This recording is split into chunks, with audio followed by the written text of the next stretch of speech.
there. This is Sandra, the host of Automation and Self-Service podcast. I'm also the editor of kioskmarketplace.com and vendingtimes.com. And I'm joined here by Sassan Rahimzadeh, president of Arya Cleaners. Hi. Hi. Hi, How are Sandra. you? I'm good, thank you. How about yourself? I'm good. I'm good. It's an Good. interesting day for all of It us. sure Yeah. is. It sure is. Yeah.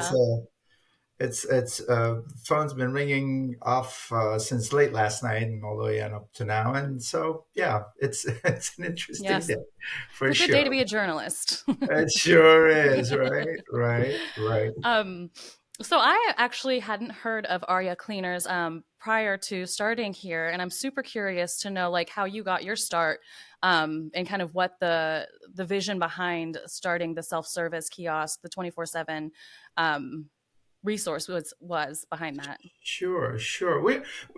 Obviously, we started off. We still are currently your our main avenue of business, frankly, is a dry cleaners. We're a dry cleaning chain started here in San Diego County back in 1986. So we've been at it for a little while now, believe it or not. And in being here in California, of course, things are a bit different here.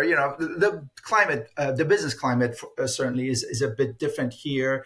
Not that it's bad. I'm not at all complaining. Believe me, we've been blessed and lucky enough to be able to do well. But it is different. And so from the rest of the country in a lot of ways. And I've traveled throughout the rest of the country, both within my industry and other industries. And we learn quite a bit from our colleagues all across. So we find that we have to be a little bit more adaptable to things. So back in 2002, believe it or not, 22 years ago, I was at a trade show and I saw a machine that was designed to be more for hotels and hospitals. Frankly, it was designed for an industrial application of being able to dispense garments and clothing and uniforms to, let's say, the graveyard shift employee who would come in at midnight and the laundry department is closed. How do they get their uniforms? Right. And so it really intrigued me. The robotics on it was really cool. So we started talking to the company, and the fact was that they did not have it designed for a retail application, which is what we were. We were a retail dry cleaning application. So starting to work with that company all the way up to 2004, and another, frankly, software company here in the States. We kind of designed our first model. So in February of 2004, we opened up the first fully unattended dry cleaning automated store here, at least certainly within the United States. And but it was challenging, frankly, because we had no model to go on. It was kind of dive in, none of the neither the equipment manufacturer nor the software provider nor myself as a dry cleaning operator really had any experience in knowing what we needed to do. And it was as much as the business model made tremendous amount of sense. And we had, frankly, within 6 months, we were doing great from customer reactions to it because they thought it was fantastic. But lots of glitches, technical glitches. And so there was just so many things involved. And it took us a good while, frankly, because there was no other resource for the technology side to be there. Frankly, I think at that time, pretty much it was just ATM machines that had already been Yeah. involved. There was no Home Depot self-checkout. There was no supermarket self-checkout. There was there was nothing in restaurants. There was nothing in airports or any other application of automated systems. So we were kind of swimming on our own. And it was tough waters. And our goal initially was to grow and expand this thing as rapidly as we could because we saw the need for it both in the marketplace from what the consumers would want it, the convenience of it, and of course from a business side of it on trying to minimize our operating costs. That was the goal when we first started with it, was to be able to minimize the impact of our expenses. Frankly, here in California, our two biggest line items in our expense account is labor and rent, and this would allow us to minimize both of those Right. drastically. Fast forward now to 2015, 16, we saw that there was just, even though other industries were picking up within the automated world, our system, for whatever reason, the industry as a whole was not really catching up to it. And being a small business, not large corporate with deep enough pockets to put R&D money behind it, we just thought, okay, you know what, we're just going to have to try to develop our own systems. And so we started working with a couple of different vendors and trying. All this time we had actually been open for business, but just kind of crawling instead of Okay. running. And we learned a lot from our consumers. We studied a lot in what technologies came about. And so we evolved it. We started talking to our industry. I got engaged a lot more with my colleagues, frankly, to see if we could collectively kind of put a little bit more pressure on our vendors to see if they can really push this forward. And today, I'm happy to say we've made tremendous strides. We are now, I think there's at least about 250 different operators around the country Wow. that use the automated system. So we're not only trying to push our own company forward. My goal is to try to push our entire industry forward with this technology, because like anything else, I you're probably way too young for this, but I was around when ATM machines first came around, and people were scared of, how do I Mm. trust my money into this Right. machine? It's going to eat it up or whatever. Um, and our industry was kind of similar to that. It's like, what am I going to do with it? You want me to drop my clothes? Who's there to take it and whatnot? So we found that getting the consumers to really get over that initial fear was huge for this, and a lot of that comes with that first experience. That Mm. that you know. So my goal all along has been to absolutely improve and expand on the customer experience from the get go, because even the Gen X and Gen Z and millennials, who are a lot more adaptive to technology, if they don't get the right experience that very first time, they'll drop it and go. So that Yeah. first experience, that first visit, has to be phenomenal, has to meet and surpass their expectations of, actually, in my view, it has to surpass an attended service level. And specifically in our business, we are completely, our only product is a service. We do not sell any other product. It's not a tangible good. It's not a can of Coke or anything like that we dispense. It's a service. So that's where we've come along, trying to really expand on that customer experience at the front end of it, so that we can gain the customer's trust and comfort in knowing that everything that they would want at a attended service level they can Right. get with an automated system, and then some. Obviously, it has its embedded conveniences are there. It's automated. You can have it at any time of day or night. It's faster. It's better. It's reliable. It's very much consistent in the service level. Right. It's difficult to get consistent service level from an attended a human attended system, because we have different days. Yeah. Some Especially days around like the today, who clock. knows what kind of service you're going to get today at some Right. places or whatnot. So um, that was the key that we found, and it's been a constant work in progress. But we have improved on it. Our vendors have drastically improved on it, both from a because I find myself to be in a little bit different. We've gotten somewhat involved in it. I'm just a client. I'm also part of the automated industry part of it. So we are Mm. producing and manufacturing and designing and developing our own systems going along with it.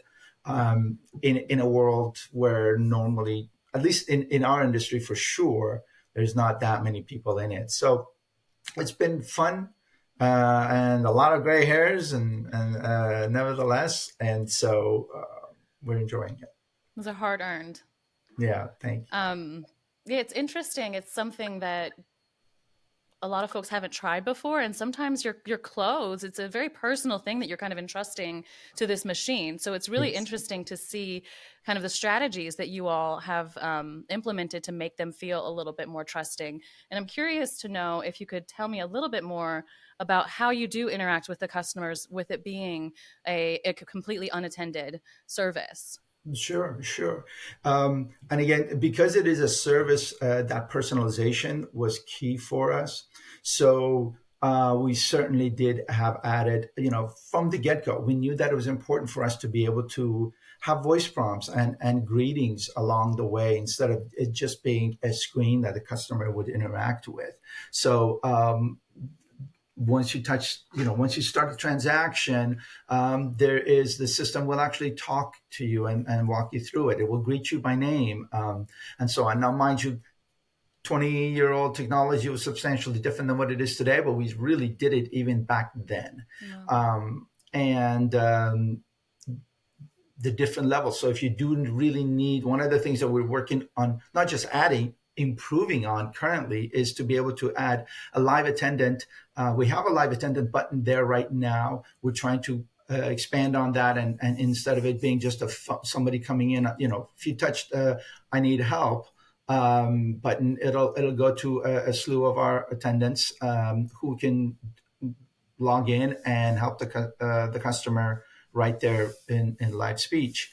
However, we're trying to go beyond that and making it a video attendant, Oh, nice. and those, so that again it personalizes it. You don't feel like you're just talking to a machine, because again, I think that's the biggest obstacle that we have, and we've heard from our customers because we've ran a few surveys, is that people simply don't like, for whatever reason, they don't like dealing with a machine in general, for whatever reason. Whether they think, we installed it in one of our attended stores, which is a hybrid, so customers can come in and deal with either the attended system or the unattended system. And we've had, frankly, numerous comments where customers come in and talk to our attendants and say, "Oh, they're trying to push you away. They're trying to, put you out of work, and don't let them use this machine," and so on. So there's that, Yeah. and we're aware of it. And I, it's funny, we have found over the years that, yeah, I'll tell you, 22 years ago when we looked at this thing, that was one of our goals. We thought, you know what, we got to cut labor, because labor in California is just killing Yeah. us, right? It is. Fast forward to 2024, it's not even really, truly, it's not even one of the things that we consider. I don't look at it as a cost savings. It's not our goal. It's not our intention. It's simply, our automation has simply become our motivation in pushing the automation is customer convenience, is frankly, from a competitive edge. If I can provide a better product, a faster product, a more convenient product to my consumers versus my competitors, that gives us the edge. Yeah. That's our MO now, versus what it was before. Right. Because frankly, our labor is a lot more expensive now than it was 22 years ago. Yeah. And yet it is far more valuable to me today. The team that we have, they're a lot more educated. They're a lot more skilled in making sure that the automation product line fits squarely with our regular service line as well. Because in just about every industry that this automation has taken off, food, supermarket, hotels, restaurants, whatever it is, it has never completely replaced it. It has only augmented it and added to that service level. Mm-hmm. And so ours is the same way, exactly the same way. But it does allow our team to be far more focused and better skilled at what they do than they were before. Because, in our particular case, our customer interaction is maybe 5% of the time Okay. that our attendants are there. Customers come in, they drop off, they pick up, they go out the door. 95% of the work is when the customer is actually not there.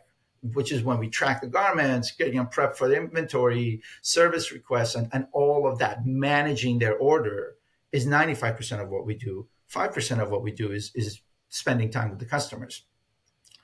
But customers come in random times. So they become actually rather disruptive to what we do, Mm, right? They're in the middle of handling a process, and a customer walks in. Well, you got to stop everything you're doing and go handle the customer. And they're not scheduled. They don't take an appointment. It's none of right. that. So, trying to keep our team more focused on how to better serve the customer's order, which is what they've always done, um, allows them to do their job better. And they're much more focused, and they're trained a lot better. They have to know the technology, learn the technology, be able to use it properly in order to give the customer the best service level on the other end. Because we don't just take your clothes, contrary to popular belief, where most people think we just take it, shove it in some machine, and off, poof, it's done, it comes out. The actual cleaning, service production part of our service is still done the old fashioned way. It still is incredibly labor intensive. In fact, I venture to say, honestly, I think our labor rates today are substantially higher than they were 20 years ago. Interesting. In correlation to our overall expenses. Um, However, we know we're providing a far better Hmm. experience for our customers than we did before. Yeah. So that's the goal. That, I think, you know, what we found in the past was that a lot of the manufacturers were, they were engineering and designing things along what technology could do and Right. bring that to market. And today we're asking them to first, let's design what the customer wants. Let's find out what Hmm. the customer wants, and then design that, and then engineer it at the end, Right. because it'll be a lot more efficient, a lot more impactful. Yeah. Yeah. I think you hit on a really interesting point and something that comes up in a lot of conversations around like automation and self service, which is folks are getting used to having automated systems. So the novelty of it has worn off. And so they're really expecting an incredible and consistent customer experience. So to be able to focus on that and shift your focus to that is really important. This is maybe a silly question because I'm not familiar with this technology. I would love to know how they work, how these automated, you just mentioned that it's not a machine. It doesn't just poof come out clean. I would love to know like what the actual process is from depositing the garments to receiving them back. Sure, sure. Well, and again, keeping what we have automated, specifically in dry cleaning, um, you know, as a consumer, it's a two visit service, right? Hmm. First, you come to drop off, then you have to come and pick up, and those are two completely different types of interactions. And that's what we've created, right? The drop off process and the pickup process. Uh, what happens in between it is really, frankly, the toughest part, which is the actual cleaning, pressing, packaging, tracking, making sure that Miss Sandra gets her a beige sweater back and not Mr. Jones's blue pants. And that has a whole other set of systems in place, which the unattended technology doesn't even attempt to touch. Okay. That's a whole different part of our business. The front end of it, which is what the customer experience is. So a brand new customer, a new customer, walks up to our 24/7, and there's two buttons there. It says existing customer, new customer. If you're a new customer, you touch the new customer button, and the system comes on, and it says, "Welcome to Arya Cleaners. Please enter register your account," which we ask for your basic information: name, address, phone number, Hmm. email address, and then a 4-digit PIN code that you register then on your account. That's a first time difference versus an existing customer. Um, After that, because dry cleaning, again, it's a repeat type of a business. It's Hmm. different than, let's say, a restaurant or a Home Depot, where You may be there once, traveling from out of town, and that's it. You're gonna or be in the neighborhood where the restaurant is, and you're hungry. You're gonna go in, order your personal information is not required. In the case of Right. dry cleaning, it is. So we usually tend to go back to the same place over and over and over and over again. So we take that information, and then after that, it's very simple. It'll actually give them a bag to deposit their garments in. The system dispenses a bag.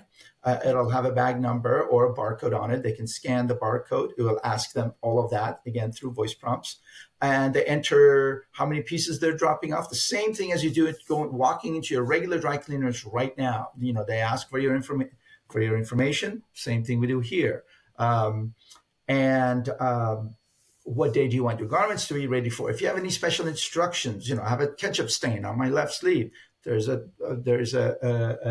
screen right there that'll ask you if you have any special instructions you want Oh, alterations nice. done. Any of the special instructions that we do for you at the regular store, we can do for you at the attended store. You get to choose what day you want it to be ready for. We give you the option of, I need it rushed. I need it by the end of the day today. So if you drop it off before 7:30 a.m., anytime prior, overnight, midnight, you can request same day service for it. And once you do that, it'll send you a text as your receipt that, Sandra, your garments, we received your 5 pieces at Arya Cleaners. They'll be ready for you today at 5 p.m. Thank you very much. Amazing. There's a drop chute right there. You drop the bag in and you go. Obviously, then immediately our team, remotely at our main production plant, we have about 2 or 3 different deliveries time slots throughout the day where we track the unit and see, okay, how many orders have come in, how many of them are due for when. So then we have our drivers go there and pick it up, bring it back to the main production plant. Again, none of the cleaning is done at the automated store. The cleaning is still Okay. done traditionally. We'll bring it back, do the traditional cleaning and processing, pressing, packaging, and assembly. Once the order is completed, then we take it back to the 24/7 unit again. At that point, our drivers will rack and essentially designate a slot number to that particular order with the barcode that's on the invoice, so we know what item goes to what slot number. The system, of course, keeps track of all of that. Currently, we have 2 different systems. One that's a locker-based system where we use automated lockers to deliver the goods to our customers, similar to any other locker system you see. And then we also have a conveyor-based automated system where it's a fully automated conveyor, similar to when you walk into most dry cleaners now. And the robotic arms kind of go there and extract your garments. There's like a little closet in front of the customer. They don't have access to the conveyor. There's a closet with kind of a double entry in there. The back door swings open. As the conveyor turns, that particular customer's orders are extracted with their hangers and delivered into this little closet. Once the back door closes, then the front glass goes down. So it's double entry. There's a glass in Okay. front of you. You can't reach in until it's moved down. And so when you go to pick up, you simply enter your phone number and your PIN code. You make your payment via your credit card.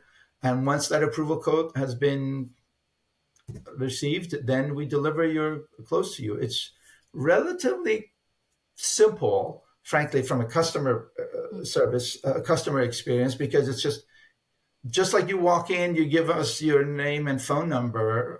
We do the same thing for you automatically. Simply show you your payment, tap your credit card, stop. That's it. That literally is all there is. Amazing. We take care of the back end delivery of the goods. And but of course, throughout this whole time, we keep the technology. We as soon as, for example, once our driver goes and places the garments back onto the system, once it's been finished and done, you'll get a text that says, "Sandra, your garments are ready. Your 5 items at Arya Cleaners are ready for $23.74." And of course, during this whole time, we try to make sure that the customers see the customer service button right there. So if they have any questions, they're not happy with their cleaning, would they have any other questions, They can talk to a live operator at any time. So again, trying to make it be as close as possible to a regular, fully attended service level, Right. at a 24/7, automated way system where it allows us to reach more locations. Again, because the system doesn't require a particular. I mean, some of our colleagues are kind of mixing it with the lobby area, which we have Okay. too. So it's not quite in the middle of the parking lot with no coverage or anything. You do feel like you're walking into a space. It's not just a machine sitting in the parking lot. It is a space you walk into. Again, trying to create the ambiance of an actual storefront, because again, that trust factor has to be there. The customer has to Right. feel like there is a service level in here, and I'm not just dealing with a machine and helping this business, lower their costs, because that is the view that we know we have to constantly be aware of. We don't want it to present it that way because it's not Right. that way. I mean, Right. frankly, from a cost perspective, these automations cost substantially more than an attendant. Yeah. They're not cheap. They certainly aren't cheap, Right. but we feel it can create better conveniences for our customers. Right. Right. And at 24/7, that's wild. You can't do that with No, a regular attended no, space. there really Um, isn't. well, I think that this is a fascinating conversation. Is there anything else that you would like to add?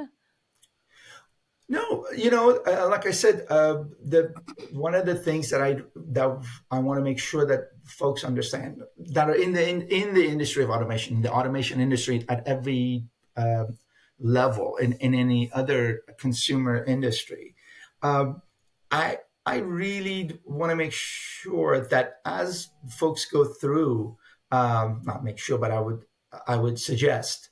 Um, to make sure that they take that customer experience at the forefront. And I remember even last year at SSIS in Miami, uh, Mr. Neil Thompson, one of great leaders, I had a pleasure of meeting him there. And I know that their viewpoint is exactly the same as what we've been trying to do over the last couple of decades, is that put the customer experience first, design that first, and then go about engineering around how to make that work, and not kind of the iPhone model of, what do you think the consumer would want and appreciate, and then design it, and not the other way around. Mm-hmm. Because that has simply failed us, and it creates a bad experience for the consumers most of the time when you force them to use an existing technology that you happen to have, Right. and it just doesn't work. So if there's one lesson I would say, it would be that's what we've learned, and that's what we're trying to fix. Yeah, I think that that's super important to center the customer experience, especially as our customers are becoming more adept at self-service, and they expect a lot more than they did in 2004. Was that the first one Yeah, that you said? Yeah. that's So, when we opened yeah, it. Yeah, that's when we that's opened it. wild. We had been working on it since '02. That's amazing. That's Yeah, incredible. yeah. Well, thank you so much for joining us. That'll conclude our episode for today's self service and automation podcast. Feel free to subscribe and catch us again on our next one.